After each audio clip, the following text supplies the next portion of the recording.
Now we have a fireside chat on need for investing in CX technologies. Today, brands understand the importance of a great customer experience. They are investing into multiple technologies such as AI, chatbots, ML, assistants, cloud, and many other to ensure that they can service the customer well. Let's hear from our experts what they have to share. I would like to welcome Devesh Gupta, Lead Brand Solutions, ETBrandEquity, to moderate the conversation. Over to you.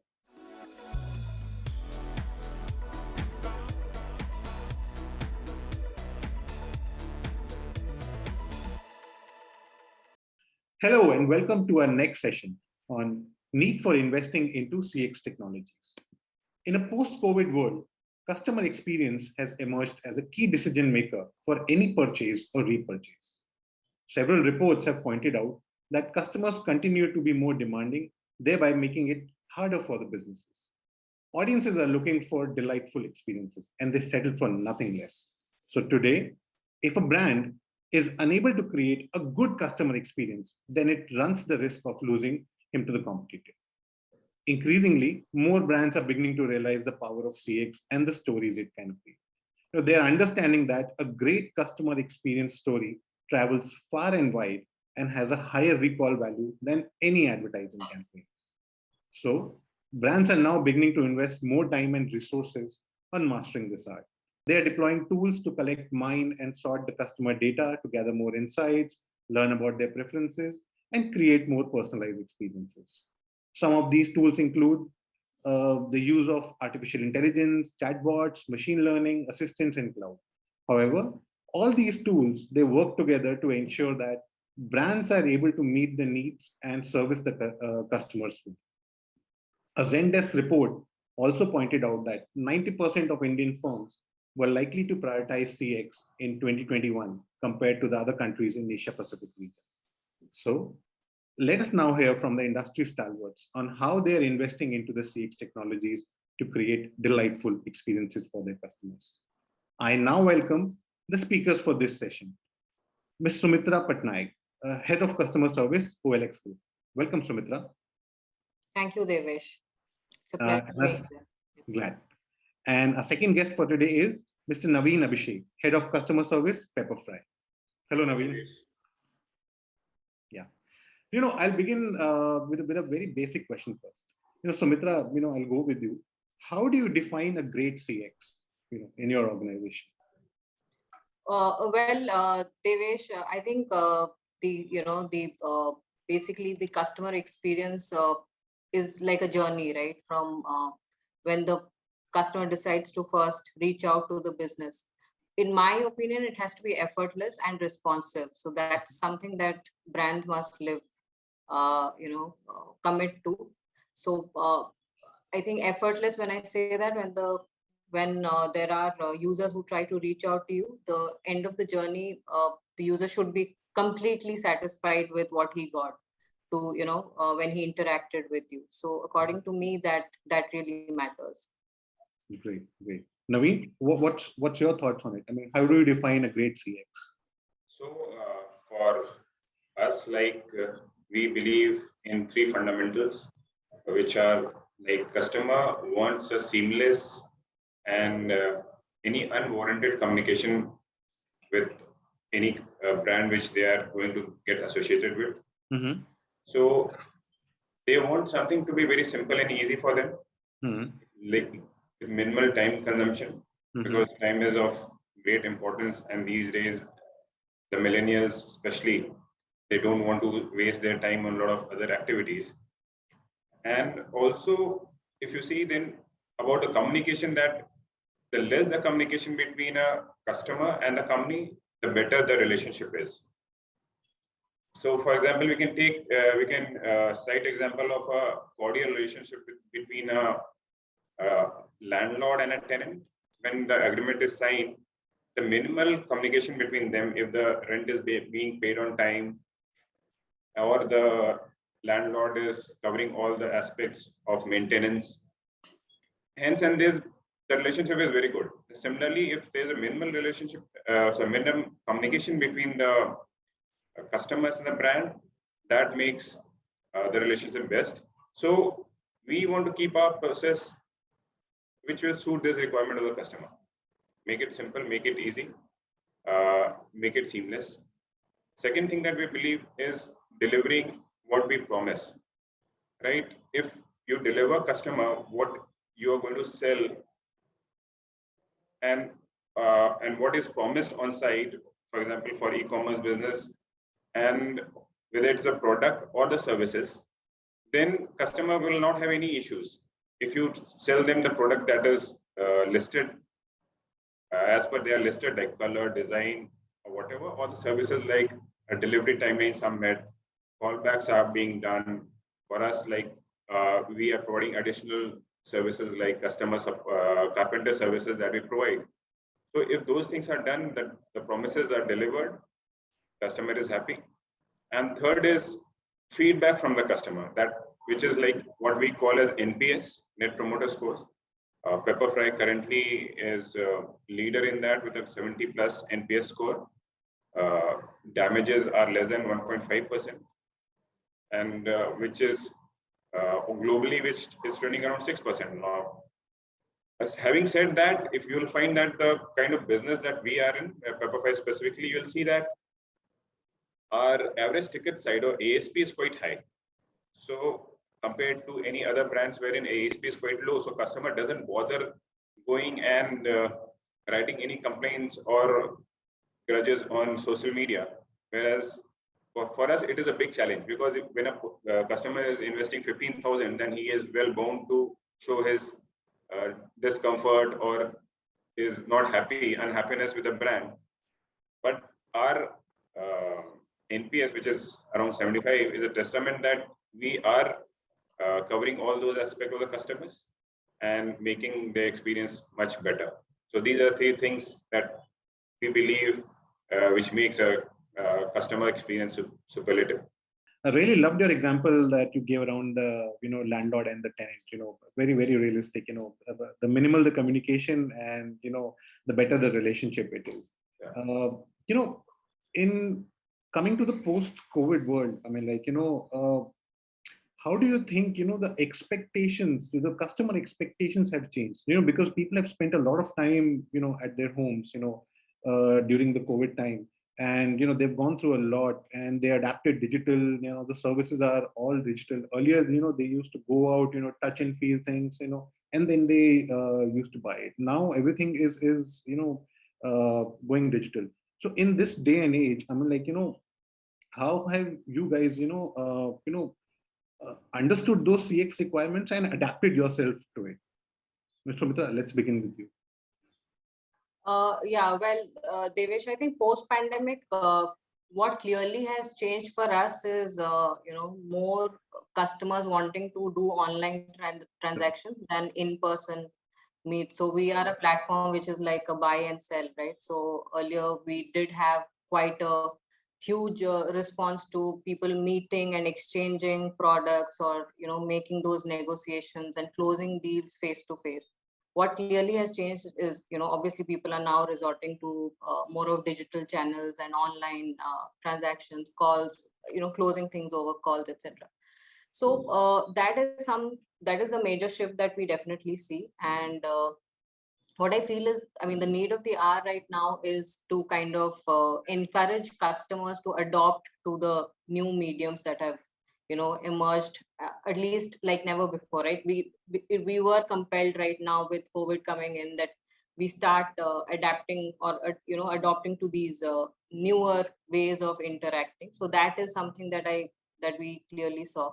And also where customers are wanting that little bit of extra information or navigation or hand holding to kind of help them through these times with the novel set of challenges that came up during the pandemic. So yeah, I see that kind of a movement that has happened for us. And yeah, I still remember selling my first bike on OLX a few years ago, 5-6 years ago. So I remember having 3 meetings with 3 different people, and they scanning my bike completely, is it in the right condition and on, because they never believed those photographs which I posted on the OLX. But post COVID, obviously I haven't sold any automobile or anything. But yes, I mean, like, I totally agree with you how things would have changed. And when people are buying stuff and buying and selling stuff, I mean, like, it's all almost over the calls. So you have to trust each other. And I mean, like, it's very interesting how the entire spectrum has shifted to digital. Yeah. Right. And also more from a point where say to your point where uh, probably calling somebody home and showing them the product and kind of finalizing it then and there, versus Yeah. today where you're sending a 360 view of the product, probably like, for example, a bike, right? How it is functioning, if the lever, the levers are working, if the brake is working, for example, the wheels are in great condition overall, you have the papers, etc. So everything is done almost like online. So Right. yes, the trust factor has gone up because I would say that users have kind of come to terms with the change that has happened post pandemic. True. Naveen, what's your thoughts on it? I mean, like, how do you see, I mean, like, in your side of the business, how you have adapted to these changing requirements? So for us, it was a boon and bane both. Boon, I say that people were confined to their home. Yeah. And hence they were looking to do their home better. Earlier, much of their time was spent in office. Now they are in home, and they feel to revamp it so the demands are good.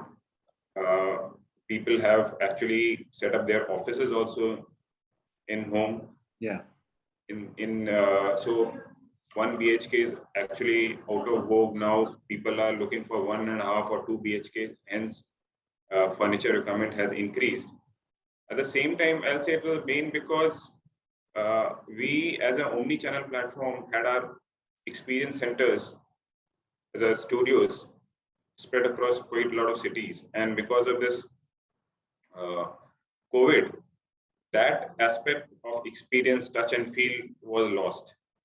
However, we had introduced buy on phone features wherein our same consultants used to, if anyone had any requirement, they used to connect with them and explain them about the product well, so that the customer has got that kind of confidence while purchasing the product. And few VR developments were done, wherein a customer can project that same furniture against their wall and see how it looks. So those are the few things that we did during this pandemic, and that's how it has affected our business.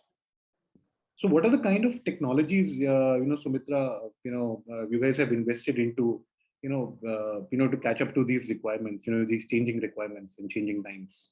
In terms of the technology, I think we have intelligent technologies in place, I mean, which we were using even prior to, say, COVID. But it is just that we did look at a lot of automations in between. So because obviously you did not have that period of time when it started, you did face challenges with staffing and, the contact center being moved to, say, the work from home environment. So there were a few challenges. So we did adopt a lot of automations. We use Zendesk for our ticketing services. So at the contact center and email desk and social media. So a lot of automations triggers were in place, and we did look at the implementation of chatbots to take up, generic queries which could have been handled better than say human connect, and also saves time for the team as well, right? So where you get more time to interact with customers on complex queries, or give them more time on queries where you need to handhold them, so that ultimately the satisfaction levels are higher there. And the generic queries, say, and the ticket categorizations, or any information that's anyway available, you just kind of give it out through a bot or any kind of an automation. So that's something that we really looked at. Any specific example, I mean, like, where you implemented a particular tool or a technology to a particular vertical, at OLX, and that really did wonders, So right now, yeah. So like I mentioned, the bot that we kind of integrated on the help page has helped us bring down a lot of The operationally, it did impact us in terms of the volume. So right now, the volume reduced by around 40% for us at the call center. And and we did have the bandwidth to kind of implement or take on more of newer processes, which the team started handling. So that is something that operationally it was a very viable option for us.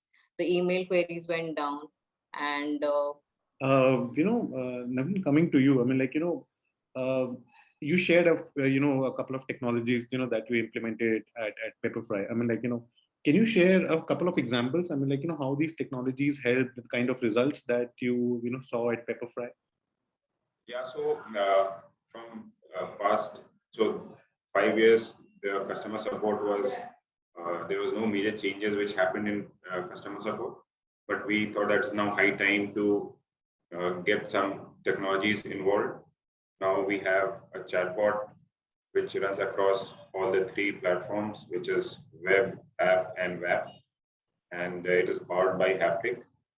So it's the NLP bot which takes care of a lot of low-hanging fruits. If you see the customers, maximum customers have got very minimum requirement, like just to track your order or where about, any information about delivery of their products, which actually doesn't require any human interventions. And hence that can easily be taken care by a bot. And the same manpower can be used where actual human intervention is required, where customer wants to speak to someone, they want some kind of human, what you call comfort to them.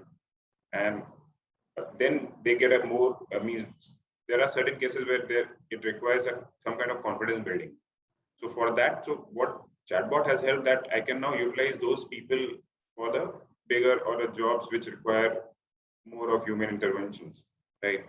So we had implemented chatbot, and we had also gone live with our live chats, wherein if chatbot fails, then the same thing fails to answer, then the same thing is transferred to our agents who are live. There are chatbots now has increased our connect with customer 24/7. Earlier it was a specific time. Now customer can see their order status and ask for the FAQs, but just by chatting with the bot 24/7. Also, a little revamp we did in our customer care, the processes, wherein now we have done away with IVR and customer calling us. Rather, what we have gone is for missed call. When customer will give a missed call and raise a callback request is raised.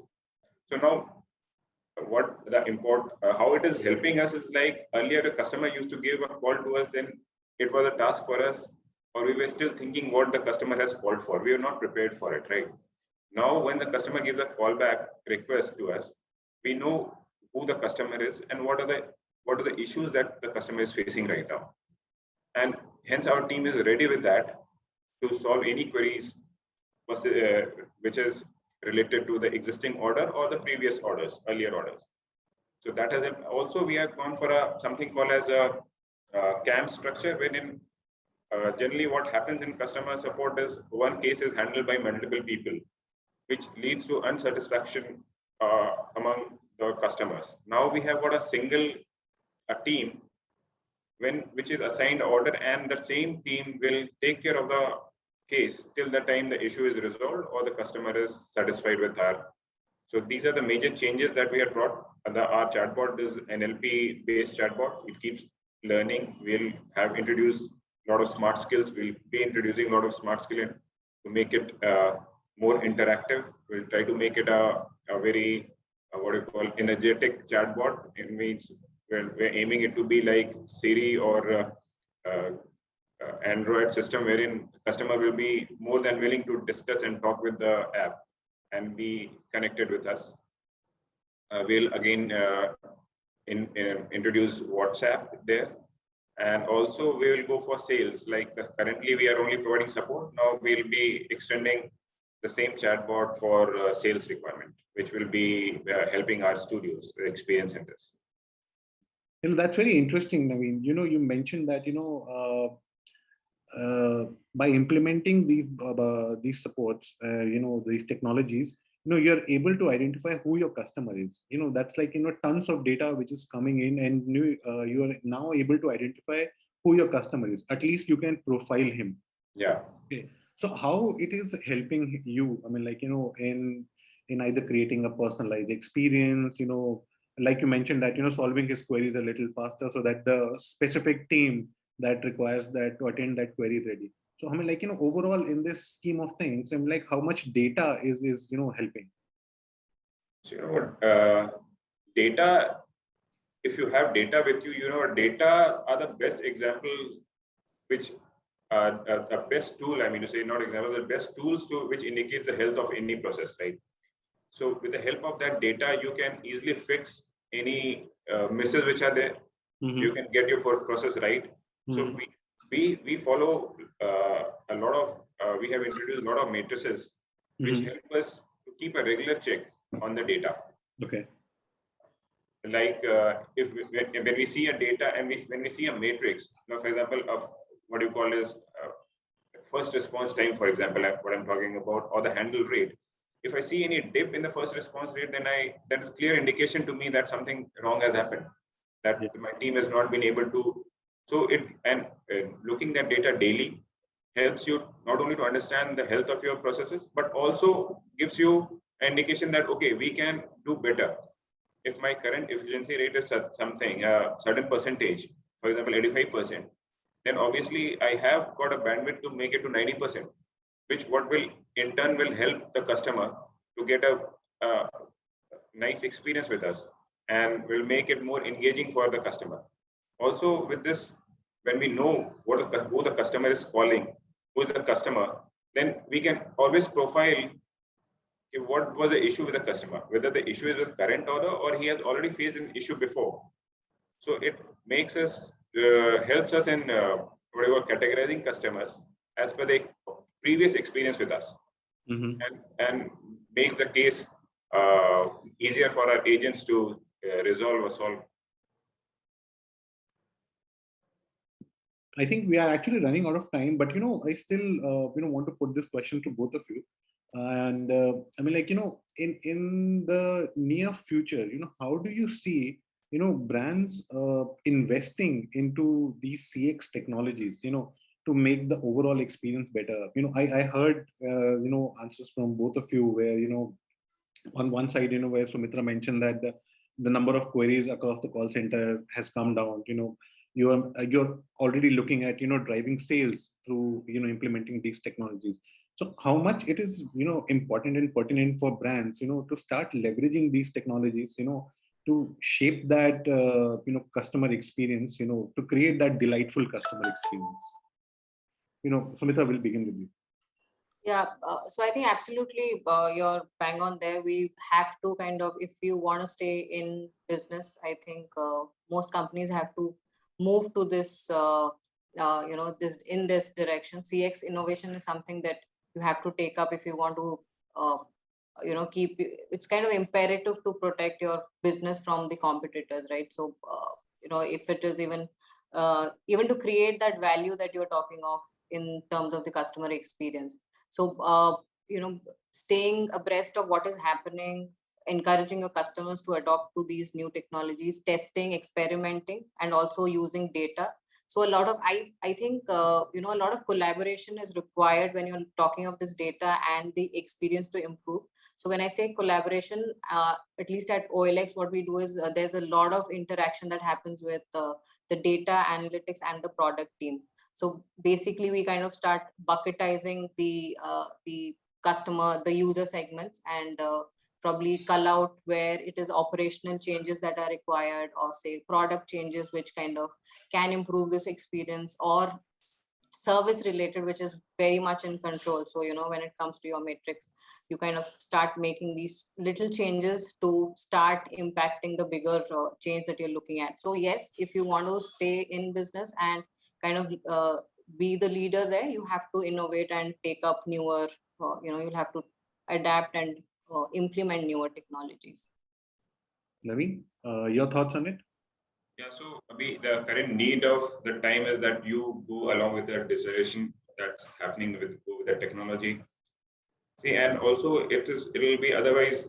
Again, I'll set an example of Nokia. What happened with Nokia? They didn't come up with the technologies which was required for them to further make their phones sophisticated and up to mark, and they lost the business, and now they are actually nowhere in the cell phone market. Similarly, any company which is aiming towards a superlative customer experience, like now customer wants everything just at a touch of button, right? And if we are not able to provide them, then you'll be lost. Customer wants, as I mentioned, that the time is most important thing that it is now customers are looking at. So faster resolution, 24/7 resolution is what customer is looking at, and these can only be provided by your technologies, the artificial intelligence, the chatbots. So anyone who wants a superlative customer experience, they need to invest in AI and the current technologies. Also, these investment in these technologies makes internal processes more efficient and effective. Like you can, a chatbot can easily handle 4 or 5 customer. Multitasking, which is not possible by an agent, a human intervention can be done by a chatbot. So also it makes in a long run, when you are looking for your business to expand and grow, you need to make it cost effective.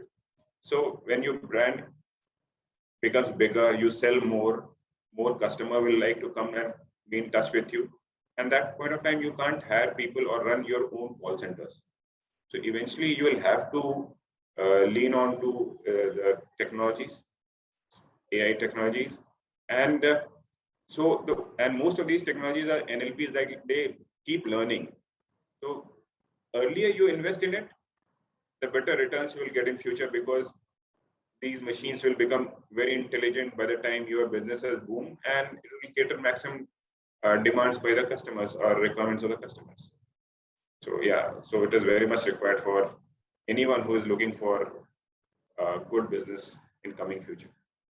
Great. I think some very, very effective points and great points actually came out from this discussion. Some of them were like, by implementing these CX technologies, you can make your processes effective and efficient. Bots, help in multitasking. They reduces the human effort and increases the efficiency of your the people who are at the jobs. And and if an organization has to grow and has to be with the upcoming trends, they have to implement these technologies, because their volume will grow eventually, and they need to ensure that they're able to cater everyone. On that note, I really thank you, both of you, Sumitra and Naveen, for taking time for this, and joining us for this session. Thank you very much. It was lovely interacting with you, and some really great insights for our audiences. Thank you.